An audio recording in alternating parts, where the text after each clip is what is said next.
মুন্সিগঞ্জের সিরাজদিখানে আনারস প্রতীকের প্রার্থী আলাদ হোসেন মৃধার নির্বাচনী সভা অনুষ্ঠিত হয়েছে। মঙ্গলবার বিকাল ৫টার সময় উপজেলার রাজানগর ইউনিয়নে এ নির্বাচনী জনসভা অনুষ্ঠিত হয়। উপজেলা আওয়ামী লীগের সহসভাপতি কে এম আলমগীর কবিরের সভাপতিত্বে এবং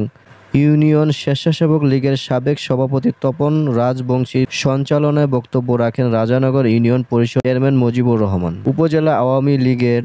উপদেষ্টা নিখিল চক্রবর্তী, উপজেলা আওয়ামী লীগের সাংগঠনিক সম্পাদক মহসিন ভূঁইয়া, উপজেলা আওয়ামী লীগ সদস্য আশরাফুল আলম, ইউনিয়ন আওয়ামী লীগের সহসভাপতি হোসেন আলী খান, শাহাবুদ্দিন আহমেদ, উপজেলা স্বেচ্ছাসেবক লীগের সাবেক সাধারণ সম্পাদক শামীম চৌধুরী চঞ্চল সহ আরও অনেকেই। মনোযোগ সহকারে আমিও শুনলাম, অনেক ভালো লাগলো, অনেক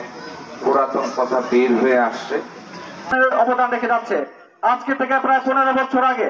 একটি আমাদের মধ্যপাড়া হাই স্কুলের মাঠ ভরাট করার জন্য কারণ ছিল রাজানগর এবং সৈয়দপুরকে একই সূত্রে গাঁথার জন্যই এই স্কুল, এবং সিরাজদিখানের জন্য রত্ন হিসেবে আমাদের মাঝে উপস্থিত হয়েছেন আমাদের প্রাণপ্রিয় নেতা মুন্সিগঞ্জের চেয়ারম্যান জনাব মুজিবুর রহমানের নেতৃত্বে কিছু মিশনে